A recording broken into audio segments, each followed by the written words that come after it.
I swear, if you hear chickens again, these chickens are paid actors and actresses because the entire day the chickens have been silent. Why when I press record, the chickens want to come out and make a noise? It's fine. They sing in God's glory. It's okay. It's really okay. Don't mind the chickens. They dust me also, don't get me wrong, Shem. If you laughed, if the last time you're like, is that chickens in the background? Yes. Because where I live, the people are into like vegetation and livestock. So when you hear the chickens, like the chickens are a part of this at this point. It's okay, guys. Don't make it a thing. Don't make it a thing. But hi, I'm Lucy. Welcome to Let's Talk About It. And today we're talking about who is Jesus. Who is Jesus according to the Gospel of John. This is not entirely like everything the Bible says Jesus is. This is literally just what the Gospel of John records Jesus as. The 7 I am statements of Jesus. The book of John, Jesus tells us that he's the this, he's the that, I am the this, I am the that. And in this episode, we're just going to go through all 7 of them. So buckle up. Yeah, buckle up. We're going through all 7 of the 7 I ams that Jesus says he is. These are the 7 like ways that Jesus describes himself. And then this is how he shows up in our life and the roles that he plays in our life. Again, go read the rest of the Bible. There's so many more ways Jesus is going to show up in our lives. But this is just the 7 I ams. This is just who Jesus says he is in the Gospel of John. Right? He's the light of the world. He's the way, the truth, and the life. He is the resurrection and the life. He's the Good Shepherd. He's the gate for the sheep. He's the true vine. And he's the bread of life. And so we're going to go through all of these things. So buckle up again. Buckle up. We're going to go through all 7 of them. Hopefully, I don't want to make this too long. Hopefully it's not going to be that long. So these I ams, right? So we start with the whole thing of I am. I am is a state of being. I am that I am. When God introduced himself to Moses, Moses said, if I go to like Pharaoh, who do I say you are? And then God said, say that the I am sent you. I am that I am. He's the one who sent you. He's the God that sent you. So I am is a state of being. It's like I can't change from being this thing, you know? Same way when like someone asks you, oh, who are you? You answer, I am Boosie. I can never stop being Boosie. Like it's impossible for me to stop being Boosie. I am consistently Boosie. Even if I feel like I'm not happy, it's fine, but I'm still Boosie. You get to experience Boosie sad, Boosie happy, Boosie angry, Boosie irritated, but it's like Boosie siwe at the end of the day, you know? So I am Boosie. That is a constant in my life. It's consistent. It's never gonna change. I am Boosie. Right? There can never be another Boosie. Or Boosie siwe njengo or Boosie siwe or Boosie siwe right now. There will never be another me. There can never be another me. So there's only one Boosie siwe. Sharp.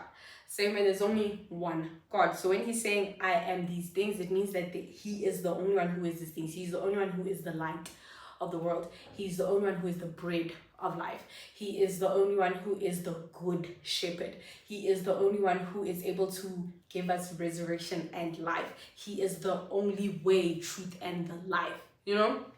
So all these things are just consistence about Jesus. They are constants. It's not going to change. Never ever, you know? So it's who he is, what he's about until the end of time, you know? Starting off with the fact that he is the light of the world. He's the light of the world. So say now, picture this, you're in a room now. And in the room it's dark, right? You get in a room and the room is dark, like pitch black type of dark, right? So how do you move around this room? You like feel around, especially if it's an unfamiliar room. You start to feel around, and like when you're walking low and like you're treading like very lightly because you don't want to injure yourself, you don't want to touch disgusting things, you just don't want any harm to come to you, right? So when you walk about in a room, you're walking like this, you're feeling the stuff, making sure that one, I'm still safe, right? That's you now walking in darkness. And then even if there's like a little bit of light that comes in, or you get used to the room, then you start to know that, oh, if I walk 2 steps forward and 1 step to the side, then I miss the couch, whatever the situation is. Even if there's light that comes into the room and you're able to see that, oh, that's a couch, with a little bit of light, you can see the silhouette of the couch. So you're like, oh, that is a couch because the silhouette of the couch. What Jesus comes to do is that you don't have to walk around like this in life. He comes to bring light into that room so that when you walk, you can walk confidently. So you don't have to walk feeling things like this. You can actually just walk and know that, oh, that's a couch. That's a TV, there's the kitchen, whatever the situation is, right? And even with that, even with a little bit of light coming in the room, what Jesus comes to do is that, yes, you can see that the silhouette of a couch is there, but Jesus comes to give you the specific details of the couch. You'll see a little bit of light and you're able to see the silhouette of something, but Jesus comes to tell you the color of that thing. Yes, you can see a table in the room. The room is dark, but you'll see the table like, oh, that's a table. Let me mind my thingy. But then the moment the light comes in, you're able to see the color of the table, meaning you're able to admire this table and see the beauty of this table. Be like, oh my gosh, this is such a beautiful table. Glorify the table. Say, wow, chef's kiss to whoever designed this table. That's what Jesus comes to do. He comes to shine light into our life. Because now, when you're living in Christ, oh no, zamazam. I mean, when you're living in the world, oh no, zamazam. You're trying and trying. You're just walking, sashing, just hoping that you know what, man. You're moving in a way where you don't end up stumbling, where you don't end up injuring yourself. You're not going to bump into any knives or whatever the situation is. But Jesus comes so that you don't have to move around in life doing this. He comes so that you can walk around life with your eyes open confidently, knowing that, you'll be able to see if a knife is on the floor, you know? Because yes, if I'm in a kitchen and I can tell that, oh, this is a kitchen, and I can see it's dark and I'm not really I'm moving around the kitchen without any light, I won't see if there's a knife on the floor. That is something that I won't be able to see. Only someone who has light in the house will be able to see. So Jesus comes to expose all the darkness in our life and bring light to it so we can see the details of a situation. So when someone comes to you, or business opportunity comes to you, you look at that business opportunity and you're like, oh my gosh, this seems nice. You know that all that glitters doesn't gold? It's exactly that. Jesus can see that this thing is glittery, yes, but it is not gold. It's just shiny on the outside, but inside it has no value. So when you get a business proposal and Jesus says like, hey, don't take that, don't sign that contract, you're looking at it and you're like, oh my gosh, it's 6 figures, what a fish paste, I'm taking us out the hood, like this is the best thing ever. And Jesus tells you, don't sign that contract. It's because he came to shine light into the situation. He's telling you that like, I can see the nitty gritty of this thing, and I'm telling you, don't take it. And then months later, then you're going to see that business that you're going to work for, now they're being investigated for fraud, and everyone who's invested in that business, all their money's gone. Do you see what I'm saying? You just saw the fact that, oh, it's a beautiful contract, but what Jesus comes to do is show you the details of things. That if you want to pursue a friendship with someone, and that person is nice, amazing, like, good person, vibes, everything. And then Jesus says, I don't want you to be friends with this person. You trust him because why? He's able to see in the light. And then all you do is you wait for that time where you see that, oh, okay, this is why I'm not supposed to be friends with this person. Or even if the friendship is formed and he told you to keep certain boundaries within the friendship, you just trust that this person knows light. He's not here to keep me in the dark about anything. If he is telling me to go short-lived, it's because he sees the knife in the way that I don't see, right? That is who he is. That is what he does in our life. And even with the way that we walk, he is the way, the truth, and the life. With him being the way, he is the way to the Father. No one can get to the Father except through him. Now, our way to Jesus, that is different. Every single person's way to Jesus is different. We don't get to Jesus the same way, right? But he is the way. And him being the way, he is the only way that we can get to the Father. He's the only way to get to our Father in heaven. You know, at your house, there's only one gate. There's only one gate. If at your house there's no gate, there's only one door to get to your house. Only one. Someone can't come through the window to get into your house. There's only one door at your house. And to get to that door, it's a very specific way. To get to the gate at your house, there's a specific road you're supposed to take. And that is Jesus. Yes, our way to Jesus is going to be, it's different. It's different. How I came to Jesus is not how my best friend came to Jesus. I came to Jesus because life was wretched. Okay? And I was tired of life being wretched and life was meaningless. That's how I decided to start my journey with Jesus. How my best friend got to Jesus was that I invited her to my baptism. The way we got to Jesus is different. That will always differ. No one's going to get to him the same way. However, the way to the Father is the same, and that is Jesus Christ. He's the only way to the Father. There's no other way. There's only one road to your house. There's only one door at your house. There's only one way to get to the door, the main door at your house. That door. So Jesus is the way to get to the door to your house. There's no other way. If you want to get to our Father in heaven and you don't want to go via Jesus, I'm sorry, but I don't know where you're going to go. It's just not where the Father of the Bible is talking about. I don't know where you're going to go. It's just not where he is. So if anyone is telling you that there is a way to get to the Father in heaven's house without going via Jesus, they are lying to you. You're not going to end up at that destination. All right? And then he is the truth. The truth is a being. Truth is a being. In the spiritual realm, truth is a being, and that being is Jesus, meaning that he cannot lie, meaning that no one else can be the truth as well. That's why the enemy is always deceiving. He comes to steal, kill, and destroy, and he's a liar. God calls him the father of lies, meaning that the enemy can come and tell you something that sounds so true. If we know that the identity of Jesus is that he is the truth, né? It means that the enemy can never be Jesus and Jesus can never be the enemy. That means when the enemy comes to you and tells you something, it sounds true, but somewhere in there is a deception. It means that he cannot be a truth teller. He's not a truth teller. So when he says to you that it's okay, you can sleep with this person just this one last time, he's lying to you. If he says, hey, you can do this thing and like nothing's gonna happen, he's lying to you, because all he can do is lie. That's all that he is. He's a liar. He's a liar. His profession is to lie, meaning that he cannot tell the truth. So if whoever listening to an enemy, he's ever instructing you to do something, trust me, he's lying to you. He cannot tell the truth. He will present something like the truth, but then when you look there, if you just turn your head to the side, then you realize he's standing with his hands crossed there at the back, because everything he's saying is a lie. So he cannot tell the truth. Jesus is the truth. In spiritual realm, truth is a being, and that being is Jesus Christ. Jesus Christ is the truth, right? He's the only being he's the only being who is able to tell the truth. Now, with that, he comes to expose all the lies of the enemy. He comes to bring truth into your life. Meaning that if you think that you are too broken for repair, Jesus is going to come to you and say, hi, do you know that I'm here to heal the broken? You're not too far gone. You're not too far gone. When the enemy tells you that you're too far gone, and yes, it's your 7th time taking cocaine in the last month, or yes, you've been abstinent for 10 years, and like now you slept with someone after not sleeping with anyone for 10 years, and the enemy's going to tell you that it's over for you, it's done, it's wraps. And Jesus is going to come tell you, say, no, I didn't say that. I did not say that it's wraps for you, you know, because Jesus is the truth. He's a truth teller. He cannot lie. He can't lie. And because now he cannot lie, and the enemy is going to come to you and tell you that you're broken beyond repair, this is where we see how Jesus is the life. Because why Jesus will never lie to you, why you're never broken beyond repair, is because the way God designed this earth is that everything in this earth will produce life. Things are supposed to just keep on keeping.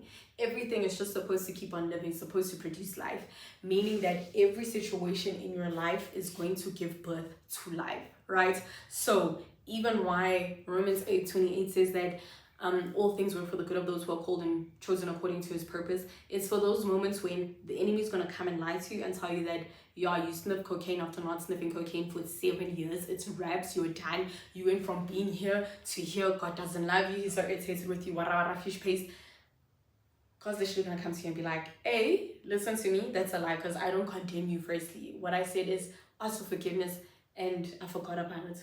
Ask for forgiveness, live like a forgiven person, and just go about your life. Do you know what I'm saying? He tells us the truth that you will fall, but you will get back up. Why he says that we get back up is because our lives are subjected to produce life in everything. We are supposed to produce life. Yes, you will fall, but Jesus doesn't say that the righteous man falls and then leaves the story there. He says, but he gets back up, to show that everything in this earth is designed to produce life. Don't ever believe the lie that this life that we're living is just this life and this life alone. This is just the starter. It's just the starter. You're just on the entree. A very, very long entree. This starter is very long. I know it's very boring, very long. You can't believe that this would be the starter, and you can't picture what eternity is. But guess what? I have news for you. This is really just the starter. And so, because we were designed to live eternally, our spirits are eternal. They won't, our spirits will never die. They will just continue to live and live again and again and again. What Jesus is saying that, yes, you're going to fall, but you're gonna get back up because I've designed you to come back to life. And that's the thing about resurrection. He is the resurrection and the life. That's number 3. He's the resurrection and the life. To resurrect something, simple meaning, means to bring something back from the dead, right? To resurrect something is to bring something back to life. Now we go back to the garden. In Genesis, when God created everything, super tea, super nice. How he created everything was that he commanded everything to bring life. He said this earth itself, leave us humans alone. He said earth was designed to bring life. Humanity is designed to bring life. Everything living, this whole thing is designed to bring life. That's why something can die in the forest and then animals will come and feed on it, eat whatever that dead animal is in the forest. And then what happens? The bones decay and the body decomposes, and what happens? Something grows from that dead, because why? He governed the whole earth to produce life. So even if something dead can lay on the ground, it's fine. You just put it in the sand, water it, and grass will grow of it, even though it's a dead jagalas. Even if it's a dead jagalas or a dead cat or whatever the situation is, for as long as you bury it on the ground, something will grow. So all this to say that God has the design of earth. The design of God's design is that everything is supposed to produce life. So now, we are chilling there in the garden. Yay! God said, hey, everything I'm designing is supposed to bring life. Cool. Hi, Adam and Eve, under a tree, K-I-S-S-I-N-G, and then how Miguel eats the fruit, right? She eats those fruits. And then what happens? Now everything is subjected to death. And God's like, oh my gosh, this is not how I designed things to be. Meaning that everyone who grew up like from Eve's age up until Jesus was, a thing. When they grew up, everything was subjected to death. Life was extremely, extremely tough for them. Let's not get into it, and let's, let the old people have their peace and stuff like that. But everything was subjected to death, right? People were just doing righteous stuff left, right, and center. There was no there was no help for them to not be subjected to death until Jesus came. Now Jesus came to say that they were living in that way, sure, but now I'm here, and because I'm here, everything is now back, it's subjected to life again, and the life is in Jesus Christ. So now it's okay, when you were living, you were born, now you live, and as you're living, it's subjected to death. Your life is subjected to death. So everything that you do automatically, you just choose death, even if it's something good. Example, even if you're feeling bad and cocaine makes you feel good, it's a terrible thing that you're doing by taking cocaine. To you, yes, it feels good, but in real life, in the spirit, it's bad. You're choosing death, right? It's like when someone hurts your feelings and then you want to hold vengeance towards them. This is you your whole life, moving in a way where you hold vengeance, you don't forgive people. And then you get to Jesus and it's oh, you see all of that, you've been living in death. You get to Jesus. Now it's this person from this place is dead. You die. Now you're born again, meaning that your new life now is subjected to life. Meaning that everything that happens in your life, good and bad, it's subjected to life. That's why he says all things work for the good of those who are called and chosen according to his purpose. Because now that you're here, you have died to your old self. Now you are a new creation in Christ. It means that even when you make a mistake, when you choose wrong, when you discern wrong, whatever it is that you do that is wrong, it's still subjected to life. It's still going to work for the glory of God. It's still going to work for the glory of God. There is a lesson in there that can be learned. There is compassion that you will learn from that. Same thing as sharp, you're abstaining for 10 years and then you happen to sleep with somebody. You have now gained this 10 years of walking with Christ, of living in life, fish pace, and then you fell. Ne? But what does the Bible say? The righteous man will fall and get back up. In that moment when you fell, why everything is subjected to life? In that moment when you fell, what you have done now, in your falling and getting back up, you have learned compassion. Because one day, someone's going to come across in your path, and that person is going to say to you, oh my gosh, I fell into sexual immorality. I slept with someone after being celibate for so many years. And what are you going to do? You're not going to judge the person. You're going to say, how could you? Oh my gosh. You're going to be that doesn't make sense. If you were going so many years strong, you should be able to go stronger. Oh my gosh. You're not going to be there and condemn the person. You're going to show them compassion. Because through your foolish mistake, you learned something in their life came of that, and that is compassion, because Jesus is compassionate towards us. So it's the same thing as there is in Luke when he's talking about the guys who owed some guy money. And he was saying that one owed the guy like 5 silver coins and the other one owed like 50. And he said, and the debtor forgave both of them of whatever debts that they had. He said, who do you think is going to love the debtor more? The one who only owed 5 rand or the one who owed 50 rand? And it's like the one who owed 50 rand, because why? There was so much more to forgive. So this one knows a compassion, a deeper level of compassion compared to this one who only borrowed 5 rand. So in you making a mistake, it's fine. If Jesus says to you that like, hey, did you make a mistake, you flopped, get back up, it means to him that mistake is not important, because why? It's going to produce life. As long as you get up, you fell, but you get up. In you getting up, it has produced life. You have now gained a level of compassion that you would have never gained had you stayed 10 years celibate. I'm not saying now go and sleep with people. Oh, don't do it. Don't do it.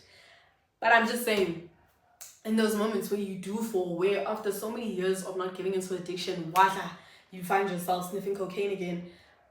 My examples are so exaggerated. Please, I'm just like that. I'm just an exaggerator. Yeah. But if after 7 years you find yourself sniffing cocaine, don't beat yourself up. You will fall, but you'll get back up. Because why? Next week, you're going to meet someone who's going to go through the exact same thing, and you'll be able to be compassionate with them. And even sometimes, again, God works in so, like, such miraculous ways. But sometimes you'll fall into this thing after being so strong for so many years, and you'll sniff cocaine again. And then what happens? The next week, you're going to meet someone who is on cocaine. And that whole fall was so that next week, when you meet that person who was addicted to cocaine or is addicted to cocaine, your compassion is fresh, because you understand that, I was just there last week. It's not a thing of anymore where, it happened 10 years ago and now I'm strong, now I'm sober. It's like last week, the song that you're singing, I sang that song last week. I sniffed cocaine last week. And guess what? You were paid. It's life. But what do? You get back up. So you're able to offer a deeper level of compassion to this person, because it's like, I know how it feels to be set free from something, and then you find yourself in that same addiction again, when it's like, oh my gosh, I'm supposed to be over this. But the whole point is that even the wrong things, the mistakes that we make, all of it is supposed to produce life. Life is not just everything's rosy, everything rosy. Life is everything that Jesus is. He's compassionate. He's bold. He's so many things. Oh my gosh, he's compassionate. He's bold. There's certain characteristics. The humility is life. Being able to be humble. Sometimes you will fall into certain addictions again, because now you have been walking on this high pedestal, and like your pride is through the roof again, and something will happen in life where it's gonna knock you flat down, so that life can be produced from that, so that you will learn that, hey, be humble, because God exalts the humble. He doesn't exalt the proud, because you're already there. There's nothing that he can do for you. All that's there for you to do is fall, because you've already reached this high top. So when God says that he exalts the humble, things will happen in your life where, hey, you're moving around in life like you're thinking you know everything, and something will happen and you're gonna fall, and in that falling, life is produced. So he says you fall, but you're gonna get back up. Yes, the righteous will fall, but you get back up, because everything in life is like life can only come of it. Only life can come of it. Again, think about something that dies. It can die, sit there and rot, but give it some time and grass will grow there. A jagalas can die, a wolf can die in the forest, and after some time, with the rain, with nature doing its thing, grass will grow there. Yes, it's not a wolf anymore, but it's grass. It's something new, it's something living, and that's what Jesus comes to do in your life. That yes, before him you were living in death, but now you have met him. The old you is dead. Now it's a new whose life is subjected to life. Meaning when you fall, your life is still subjected to life.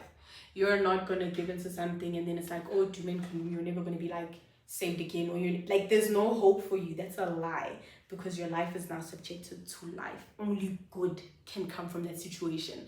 This is not to say that the feeling of, oh my gosh, like I fell, and you're going to cry and you're going to be like, I sniffed cocaine, oh my gosh, like it's not to say you're not going to crash out. You're going to crash out, but at the end of that crash out, life is going to be produced. Simple as that. And so knowing that he came to be the way, the truth, and the life, and gave us resurrection and life, that means that whatever's dead in our lives, he's come to bring it back to life. It doesn't have to look the same. It's going to be different. Again, a jagalas dies in the forest, but when nature does this thing, it's going to grow to be grass. The dead thing was a jagalas, but now something new was grown, and that is grass, because your life was designed in a way where it's subjected to produce life. Then we have the Good Shepherd. A Good Shepherd. He's the Good Shepherd. This I like because this is like single. If no one wants to believe, if someone ever asks you like what's the evidence of Jesus being God, you start with John 1 verse 1 verse 1. In the beginning was the Word, and the Word was God, and the Word was God. And then if it's a bit too complex to explain that to someone, if you don't want to go cross-reference to Genesis and say God spoke everything into existence, so that's how Jesus is God, then you can simply say he calls himself the Good Shepherd. And with the Good Shepherd, you go to Old Testament and you say, David wrote there, the Lord is my shepherd. Whom shall I fear? I won't need anything because he leads me to green pastures. Wara wara fish paste. You just reference them to Psalm 23. Because Psalm 23 is the psalm that David wrote to God. And in John, we see how in John, we see how Jesus says that he's the Good Shepherd. Now with him being the Good Shepherd, that means he's our leader. He leads us into greener pastures. He leads us into green pastures. Jesus is now our leader. A Good Shepherd is a leader. The relationship of sheep and their shepherd is so interesting because the sheep are entirely dependent on their shepherd. They're like, sheep are so dependent on the shepherd in such a beautiful way where they don't follow the shepherd everywhere he goes, right? That whole thing of he leads me to green pastures, it's so that you can be fed. So that when the sheep are there, as long as they are there and the shepherd says stay here, they will stay. So that when the shepherd goes and looks for the 99, when the shepherd goes and looks for the one, those 99 are still chilling there. Because that's also how sheep are. They are like they're like this, man. If all of us are here, then we'll be fine here. That's why he goes and looks for the one, because the sheep on its own is dangerous. A sheep going gunman is dangerous. Even if two sheep go together, it's fine. But a sheep on its own is dangerous. That's why he says he will leave the 99 for the one. Because the way sheep are is that if the rest of us are here, even if that 91 is gone, no one here is going to be brave enough to go look for the 91, the 100th one. The 99 are all going to look and be like, hola, what's mine? And they're going to be like, oh, but the shepherd's got that. Our shepherd has got that. And so they're going to go and allow the shepherd to go find his sheep while they sit there in the green pastures and just wait there, knowing that our shepherd has not neglected us. Our shepherd has not left us to fend for ourselves, to starve, none of that. Our shepherd has taken care of us by leading us to green pastures. That's what our shepherd has done for us, right? So even yes, the sheep, they'll be grazing there. The sheep don't get attached to the fact that, oh, this is where we're grazing. They don't get attached to the green pastures. They're attached to the shepherd and they trust the judgment of the shepherd. Meaning that if the shepherd can see that, this grass, you know, it's finishing this grass. Let me go and look for another grass. The sheep are not going to go like, look at the shepherd and be like, and want to follow the shepherd. They chill there. And when the shepherd goes, does his business, looks for another place for them to go, he'll come back and call his sheep, and then they all go together. And even in those moments where the sheep are scared to like come across a river, the shepherd's gonna just go drag one, put the one on the other side, and then the rest of them will follow. Because then, okay, the shepherd has gone there and one of us has gone there, so let's go. That's what it looks like when you're the one breaking generational curses in your family. It's gonna be tough for you because the shepherd is just gonna say, get on the other side. And then everyone else is gonna follow, you know? Because sheep will also stay, if it's somewhere unfamiliar, they'll just, hey, if they don't know this place, they're gonna be like, I'm super scared. This doesn't look like grass. Doesn't look like what we know. So I'm just gonna stay in the side. So your whole family is gonna be like, you know, we are doctors. All of us in this family are doctors. And then you decide that no, but I wanna go and be a comedian. And then it's like, okay, let me cross this bridge. It's scary, but you're gonna be the one to cross the bridge. So what do you do for your family? Oh, not all of us have to be doctors. Because some people are supposed to be dancers. Some people are supposed to be poets. And you're going to be the first, because you're that sheep who got dragged to the other side. You have now shown the rest of the people that, no, it's okay to cross this bridge. It's okay to go walk on the tar. It's okay to leave this very familiar place and go into somewhere that's not new. To go into somewhere that's new, because we're going with the shepherd at the end of the day. And then what happens? The shepherd, when he's gone looking for a new place for you, the sheep will stay there and eat whatever's there until. And when the shepherd comes and collects them, they move with ease. They don't just stay there and be like, but I like this grass. It's like, okay, our shepherd is saying that we must go somewhere new. Let's go. That's the whole thing of a good shepherd, is that the shepherd cares for the flock. He tends to, he, like, feeding, they need him. Drinking, they need him. He's the one who has to say, like, okay, here's water for you guys to drink. It's safe here. The sheep know that wherever our shepherd is taking us, it's safe for us. They don't get there and be like, oh. I'm assuming that this is what sheep do. I mean, yeah, I'm assuming that's what they do. They don't get to a new place to graze at and be like, I miss my hole. Like, there's no hole here. Oh, this looks different. This grass is a bit longer. I don't know if, the grass is the one because it's longer. What sheep do is that, my shepherd said I can graze here, so let me go.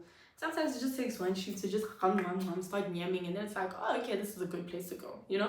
Let's yam here. Then the shepherd goes, does his business, comes back and says, guys, let's migrate, and then everyone migrates. So he's a good shepherd. He is our leader, and he is the gate. The Bible tells us that he's the gate for the sheep, right? Meaning there's a gate, a gate usually is like to protect bad things from coming inside, right? But it's also to protect what is inside from going out, right? So in your sanctification walk, how Jesus plays the gate in our life is that we're ratchet beings, very ratchet beings. There's so much, this whole sanctification process, until you die, you're being sanctified, right? This means that there's a gate. Yes, he's blocking things from entering in, but they get to a point where it's like, not a lot is going to enter in, or it's not everything at once that's entering in. And then when you get to that point where a lot of things stop entering in, meaning like, I call them the big sins, but like sin is sin to the Lord, where it's like the big sins, like your fornication, your getting drunk, your drugs, your murder. Imagine killing someone. But the murder, all the big stuff, it's the stuff that's getting in. So it's like it comes to a point where those things are not as much. And then now it's the things that are in here, inside, this side of the gate. That's the pride. That is the anger. These are for me the more complex things that Jesus deals with. The hard posture, the fact that you have jealousy in your heart, the greed that's in your heart. Now it's like all these things that are inside, and it's like he's the gate and he's going to let them out. There's stuff that's in here that he's like, I need to get that out in order for whatever's in here to still be good. Because the gate is not just protecting what is inside, but it's like, hey, if something is dangerous that is inside here, the gate is going to be used to take it out. So he is the gate. So in the sanctification process, they get to a point where we stop dealing with what's coming this way, but now we start dealing with what is in here that needs to come out. That is what him being a gate is. He's protecting us, not just from what is coming in, but also from what comes within us. And he's taking out all those dirty things that are not going to help you produce life. He's here to take all of them out because he's a gate. Everything that is in here should be what is of life, what is of value, and it should be amazing. And it's like, if there's something in here, if you have a snake in your yard that's not wanted, what happens? You have to open the gate to let that snake out. So that's what he's doing in here, is that when there's pride in your heart, he wants to deal with that. That anger, it's that sense of control. You want to control everything. It's like, I don't need control in this walk, so let's take this control and get it out. And these things are the processes. You're not going to know all the things that you suck at once. He doesn't work that way. He works with us in processes. That today he's going to reveal to you that there's a screw in your head that's loose in the matter of control, but it's fine. Let's fix it. And then when that's fixed, then he moves on to the next thing. Because it's like, again, you're going to mature, grow in the faith, and as you grow, life starts to meet you at a different level. You get faced with different challenges, and it's like, okay, this challenge is going to come here and show you the specific side of you, so now it's time to deal with that. So wanting to fix everything at once, don't worry about that. You don't have to have everything fixed in order for you to move forward in life. No, go, and as you go, there are things that will come out. Don't worry, he'll take them out. He's the gate. He's our protector. That's what the gate is for. It protects what is coming in and what is going out. Right? Great. He's the bread of life. Our sustainer. Sustenance. Bread is a form of sustenance. It is what bread refers to, the things that we need that are vital for our survival, right? Bread is, it's sustenance, it's nutrients in your physical body. You need to eat, you need food so that your heart can pump properly. You need water so that your blood can do what it needs to do. You need to eat because your energy levels should be high. All those things. That's what he is to us, but to our spirit. That when he says he's the bread of life, means when we eat of him, he's the only source for us to live a life that produces life. And you sure the Bible tells us that there's life and death, right? So Jesus is the only source. He's the bread of life. He is the only source of sustenance to produce life. You cannot serve the enemy and produce the spirit of kindness. He's not the source of kindness. Jesus is. So when he says he's the bread of life, meaning he is the source of all the fruits of the spirit, all the healthy stuff your spirit is supposed to produce, Jesus is the source of that. You're not going to get there. You're not going to get that from anywhere else. He is the only way for us to produce fruit. Which brings me to the vine. He is the vine. Oh, we should be connected to him because that's how we get the fruit. You think of a stem of a grape. That thing, that is Jesus. The stem is him. When you pick up grapes, there's the other parts of the grape. If you take all of that out, you're left with the stem. And I bet you if you can plant that stem again, it'll produce grapes. So he is that. And he's saying that remain in me. Remain in me. Stay connected to this grapevine. Stay connected to the true vine, because this vine is the reason why grapes are even produced. You can take a stem and put a stem on the ground there and just let it be, but it's like, for as long as that stem is not connected to the root, to the main vine, the grapevine, that stem will just stay a stem, and then it will wither away with the wind because it's not connected to what it needs in order to produce fruit.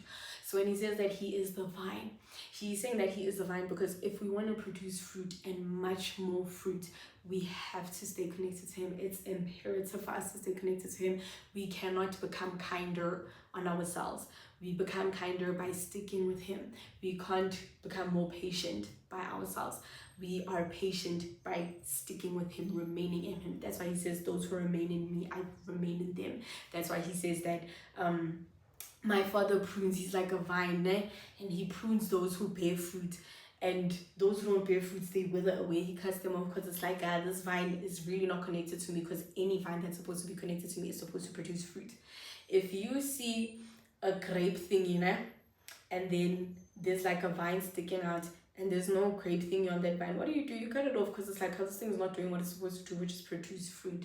That's what he's saying. But then for some of them where this one is producing so much fruit, it's like the fruit is so heavy that I have to cut off like all of that and then move it, can it in a way where another stem can grow from there. So now we go from having just one grape branch to now having another one and another one and another one. So that's what he's saying. When he is the vine, he's the source, he's the bread of life, he is the source of everything we need. We cannot produce life without him. We cannot produce the fruits of the spirit without him. He is our sustainer.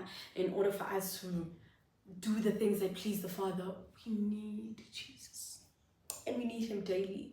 So he says, Father, give us this day our daily bread. We need him daily. The bread that he gave you yesterday is not enough for today. The energy that he's going to give you tomorrow is for tomorrow. It's fine.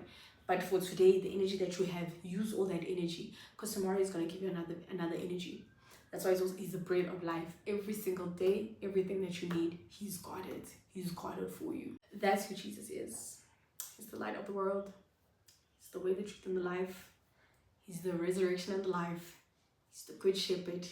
He's the bread of life. He's the true vine. And he's the Good Shepherd. He's our leader, protects us, paves the way for us, ensures that everything that we do is subjected to life. He comes to give us the details of life. That's what light does. It shines light in certain situations. So you can see that cockroach in the corner that you wouldn't be able to have seen if the light was off. But now that the light is on, you're able to see the cockroach in the corner and you're able to deal with the cockroach. That's what Jesus does. He comes so you can deal with the cockroaches. He comes to bring truth, meaning that yes, if you're used and abused, it's fine. The same way as caffeine, ice cream's caffeine is here to tell you that if you find an ice cream's caffeine, an ice cream tub in the freezer, on the outside, you know that this thing is designed for ice cream, I mean, it has a cookies and cream design on it saying that this is cookies and cream ice cream. But when you open it on the inside, you find meat. He's here to tell you that this thing was never designed to store meat. It's okay. The truth is that it's for ice cream. Your eyes are not deceiving you. On the outside it has cookies and cream, yes, but inside it has meat. We don't know why, but it's fine. We're gonna take the meat out and we're gonna put ice cream where ice cream is supposed to be, in this container. You know? He's here to tell you the truth about such things. Because yes, even though you can put meat in an ice cream tub was not designed to put meat in there. It was designed for ice cream. So that's what Jesus is here to tell you. That when the enemy comes and lies to you about your identity, when your family comes to lie to you about your identity, whatever the situation is, any moment where a lie is presented to you, Jesus is there to tell you that, yeah, I know, like, it sounds valid, but it isn't, because I'm here to tell you the truth. Truth about your identity, your path, the truth about everything in life. If all of it, it's not just limited to one thing, all of it. He's here to tell you the truth and the tea about all of it. And that's Jesus. Try him out if you haven't. Thanks for watching. I'll see you next time.